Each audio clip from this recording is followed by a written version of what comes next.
নেতৃত্বে কিন্তু মাদকের বিরুদ্ধে আমরা নিয়মিত অভিযান পরিচালনা করি। তো আপনারা দেখছেন এবিএন 24 সংবাদ।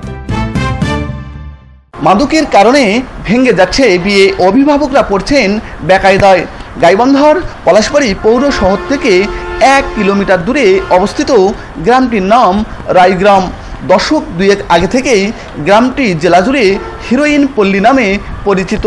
সরকার আসে সরকার যায়, কিন্তু কেউ বন্ধ করতে পারেনি এই এলাকার মাদক। ফলে নানা প্রতিকূল পরিস্থিতির শিকার হতে হচ্ছে ওই গ্রামের বাসিন্দাদের।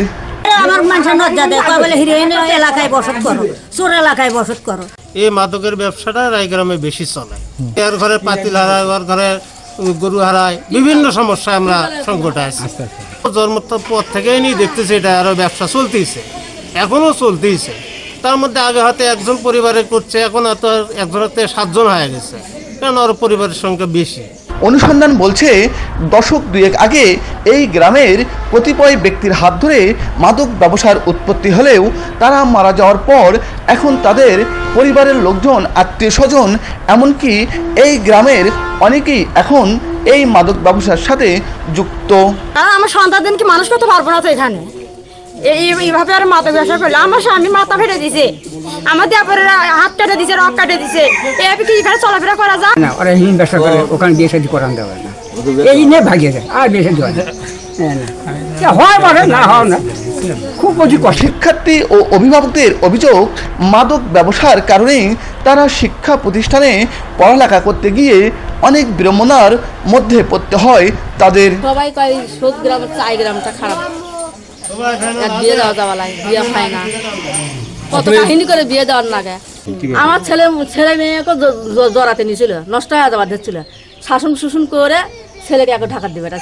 ব্যবসা না হয় এটাই আমি চাই, কারণ এসব শুনতে ভালো লাগে না। মেয়েদের বিয়ে হচ্ছে না, স্কুলে পড়াশোনা, মানে যেখানে যায় এদের জন্য কিছু মুখ দেখাতে পারি না। মানে অনেক মানুষ অপমান করে যে চোর এলাকার মানুষ আছে, হিরোইন ব্যবসায়ী, ওইটার ছেলে মেয়ে আসছে, এদের সাথে মেশা যাবে না। তথ্য সংগ্রহ করতে গিয়ে দেখা হয় একজন ঘটকের সাথে। তিনি জানান এই গ্রামে ছেলে কিংবা মেয়ের বিয়ে দেওয়া কঠিন হয়ে যায়। ঘটকালি করি, তো এখানে আমি লোকজন নিয়ে আসছিলাম এক মেয়েকে দেখার জন্য। তো মেয়েকে দেখানোর পরে সাইডে যা যখন জিজ্ঞেস করলো লোকজনকে, তখন মনে করো আর কি এই ধরনের সত্য কথাটা বললো। তো এখানে মাদক আর কি বেশি মাত্রায় ব্যবসায়ী করে, আর কি মেয়ের গার্জেনেরাও বলে ওগুলোর সাথে জড়িত না থাকে।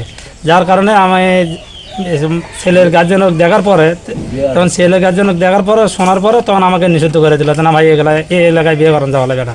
এই গ্রামকে মাদক মুক্ত করতে কাজ করে যাচ্ছেন রাজনৈতিক দলের স্থানীয় নেতাকর্মী সহ যুব সমাজ।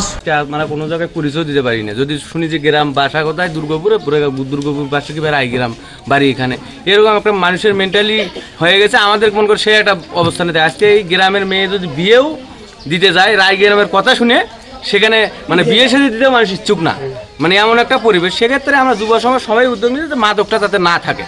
তো আমি এই রায়গ্রাম 8 নম্বর ওয়ার্ডেরই বাসিন্দা, এবং আমরা যখন বাইরে যাই এই গ্রাম থেকে যদি কখনো কোনো লোক বাইরে গিয়ে তাদের পরিচয় দেয়, সেই পরিচয় দিতেই তারা লজ্জাবোধ করে। এই এলাকার জনগণ চায় এই রায়গ্রাম মাদক মুক্ত হোক, এবং চিহ্নিত বেশ কিছু মাদক ব্যবসায়ী এখানে জড়িত আছেন, যেটা সবাই জানে। যেহেতু হিরোইন, ইয়াবা এবং বিভিন্ন ধরনের মাদকের কারণে আমাদের সমাজ নষ্ট হয়ে যাচ্ছে, সেই দায়বদ্ধতা থেকে আমরা কিন্তু এই মাদক প্রতিরোধ যে আন্দোলন, একই সাথে এখানে কমিটি গঠন করা, এগুলো আমরা করে যাচ্ছি।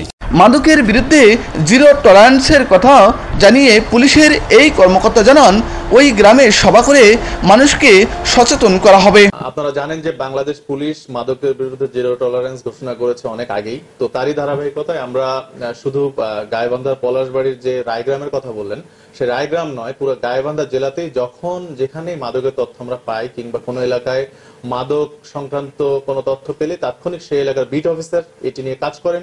বিট অফিসারের পরে সেটি তদারকি করেন সেই সংশ্লিষ্ট থানার ওসি এবং সার্কেল। সেই সাথে আমরা কিন্তু এই পুলিশ সুপার স্যারের নেতৃত্বে কিন্তু মাদকের বিরুদ্ধে আমরা নিয়মিত অভিযান পরিচালনা করি। তো আপনারা যে গ্রামের কথা বলেছেন, সেখানে আমরা অবশ্যই সচেতনতামূলক আমরা সেখানে পুলিশের পক্ষ থেকে সভা আয়োজন করব এবং মানুষকে সচেতন করব যেন সেখানে কোনো মানুষ মাদকের সঙ্গে নিজেদেরকে জড়িত না করে। ইজি বাই ইলেকট্রনিক্স, এখানে খুচরা ও পাইকারি এবং সহজ কিস্তিতে সিঙ্গার, যমুনা ও অল্টারনেট ফ্রিজ সহ সকল পণ্য বিক্রি করা হয়। প্রোপাইটার মোহাম্মদ আব্দুর রাজ্জাক মণ্ডল। স্থান উপজেলা পরিষদ সংলগ্ন জামতলা রোড, পীরগঞ্জ, রংপুর। আলম সার প্যালেস। এখানে TV, fridge, rod, cement, shallow machine ও পাওয়ার টিলার সহজ কিস্তিতে বিক্রি করা হয়। Proprietor Mohammad mister Alam. স্থান খালাসপীর, পীরগঞ্জ, রংপুর।